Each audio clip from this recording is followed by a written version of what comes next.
All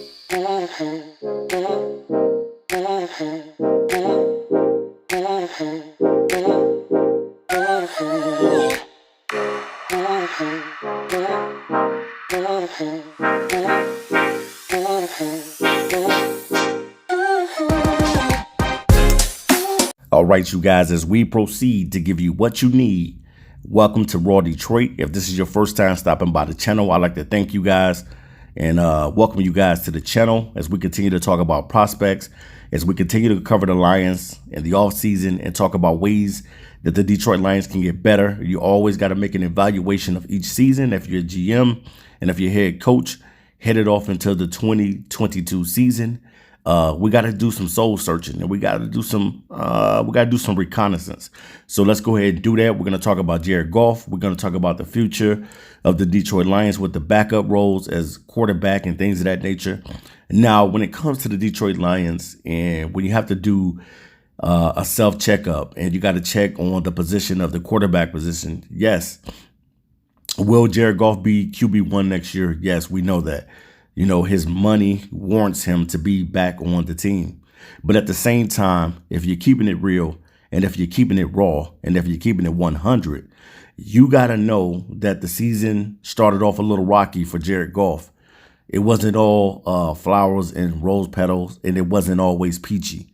You know, it started off really, really tough. And I understand for Jared Goff coming to a franchise that really hasn't been a franchise that wins a lot of football games, coming from California and just being a California kid and playing all of your football in California, playing even college football in California, even onto the pros and being with the Rams. But now you headed off to Detroit, where this is a blue collar city known for working hard and putting out hard work. And that's what the Detroit Lions are expecting from Jared Goff. Now, yeah, he will be the quarterback next season. But at the same time, you know, whether you decide to get a quarterback in free agency or you decide to draft a quarterback. Now, I know that there's been a lot of talk and a lot of speculation on to not really having to go and get a quarterback because Jared Goff is doing great. He's doing fine. But at the same time, you cannot neglect the fact that Jared Goff started off rocky. And yeah, towards the end of the season, all of the players got better. Jared Goff is one of those guys that got better. And I'm not saying that he needs to lose his position or his spot or things of that nature. But what I'm saying to you is, you know, Jared Goff is not the greatest as well. You know, and when you're thinking about the Detroit Lions and if you're a GM and if you're Brad Holmes, you have to always be thinking about the future. You have to be able to think about the competition and the level that you want your quarterback to play at. And sometimes Jared Goff just did not bring that. And sometimes towards the end of the season, he played like, you know, where was this at all season long? Now, there's many of quarterbacks, and I know you guys see some of these quarterbacks that are be coming out into the 2022 draft class. And there's a lot of talk from the media as well as fans alike that there is no quarterback in this draft class. But I say, you know, hold your judgment until these guys get into the league. You don't even know what type of quarterback these guys are going to be until ultimately they take the field on Sunday and they get their opportunity. You have to be able to give everybody a fair shake and give everybody their opportunity. Just like Jared Goff is getting his opportunity to be QB1 in Detroit, you also have to be able to give the opportunity to these young fellas because they're the future. These guys are coming into the league, and one of these guys could possibly be the Detroit Lions backup quarterback and maybe future quarterback. You know, we just never know what the Detroit Lions are going to do because, you know, I'm really saying it now. I don't think that the Lions should bring back Tim Boyle, and they should not bring back David Blau. And the reason why I'm saying this is sometimes the quarterback position needs a little competition. And I know some people saying, no, why do you want quarterback controversy in Detroit? No, that's not what we're after. We're after our quarterback playing better and our quarterback being phenomenal. And that's what we want, because the quarterback is the guy that's going to have the football majority of the time. You know, when you're looking out there on the football field, who is the leader of men out on the team? It's the quarterback. Why does the quarterback get paid all the dollars and the money that he gets paid? Because he is paid to be a leader of a franchise. And Jared Goff definitely has talent, and I'm not going to take that away from him. But at the same time, when I really assess the season that he had, it's been a rocky roller coaster season for him. And towards the end of the season, it got better. And hats off to Jared Goff for him getting better towards the end of the season. But at the same time, you really have to look at it as a whole. What did he bring to the table the whole entire season? So I know, we can make up excuses for him. We can say this and we can say that. But at the same time, I definitely think that competition is healthy. Anytime you come into the NFL, you're competing. When you're in high school, you're competing. When you're in college, you're competing. What are you competing for? You're competing to be the number one guy. You're competing to be that number two guy. You're competing to be the number three. You're competing to be on special teams. You're competing, period. That's what football and sports is about. It's about competition. And if you are the starter, then and you're blessed to be the starter, then you have to handle your business when you out there. Because if you don't handle your business, the guy that's behind you, if he comes out and plays well, there's an opportunity that you can lose your spot. And we know that all too well, because look what Tom Brady did. Tom Brady was able to come in after Drew Bledsoe got hurt, and he never saw the field again. He never saw the field again. And now you're talking about Tom Brady years later, 20-something years later, and this guy is known as the GOAT in football. So when you're looking at the quarterback position, you can't just say, we'll just do whatever. No, it's time to really sit down. It's time to be a GM. It's time to evaluate and say, look, we're going to look at him from the start of the season all the way to the end of the season. And whether we decide to take a quarterback in free agency, take Marcus Mariota or any of these guys that are free agents, you know what I'm saying? It's a lot of quarterbacks that will be free agents. And taking the best possible free agent is something that the Detroit Lions need to take a look at. But at the same time, you don't forget the guys that's coming into the league as well. These guys are younger. Some of these guys will be hungry to show that they're going to be able to play with a chip on their shoulder. Some of these guys are going to want to be able to show the NFL scouts that they have what it takes to be a number one quarterback.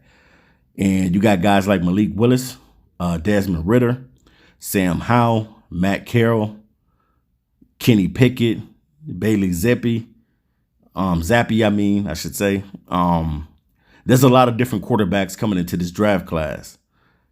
To me, I just think that the Detroit Lions need something different. And I know what you're saying. What do you mean that we need something? What are you talking about, Raw?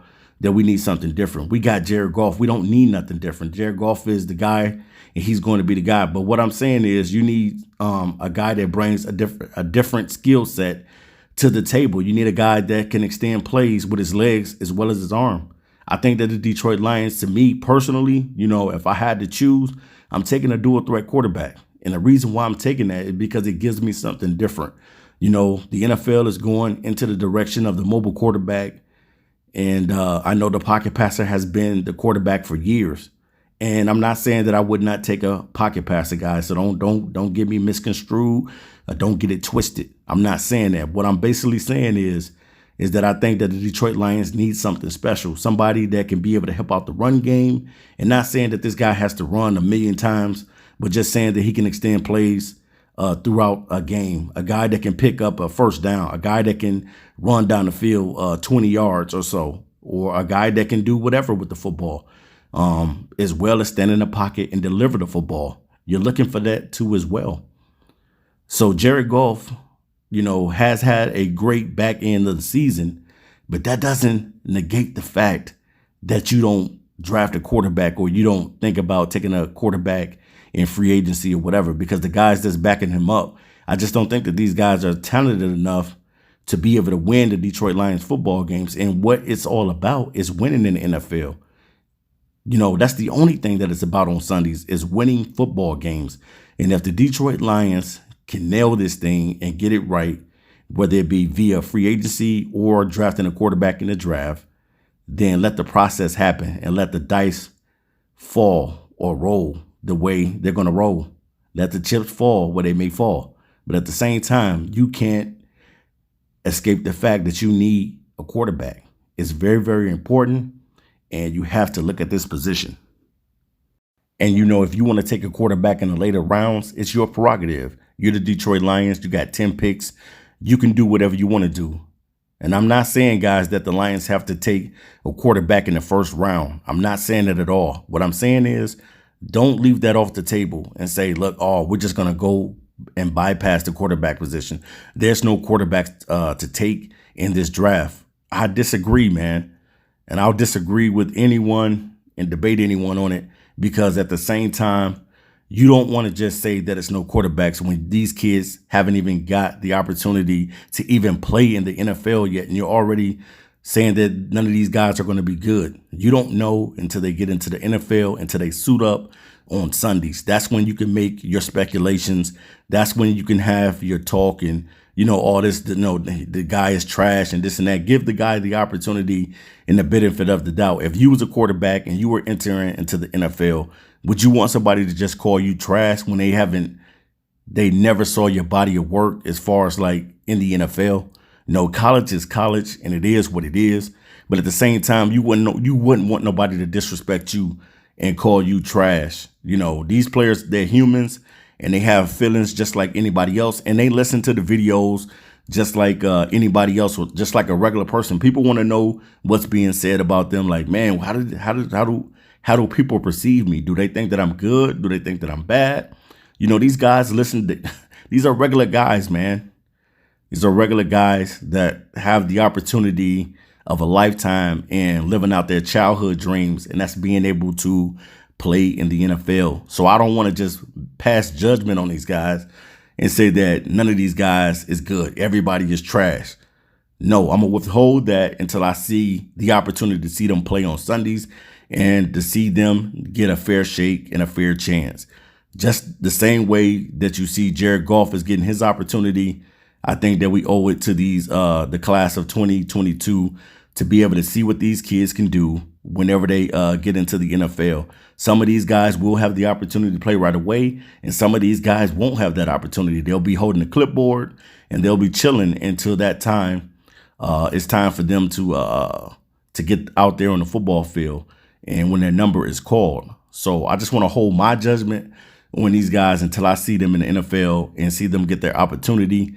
Then we can say, okay, well, this player is not that good, or this player doesn't know how to read defenses or whatever or whatnot. But I definitely think that the Lions need to make it a point of interest to pick up a quarterback, whether it be in a free agency or picking up one in the draft. So, all right, guys, get back to me.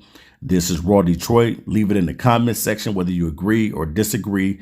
But I definitely think that the Detroit Lions need to get a quarterback. Peace.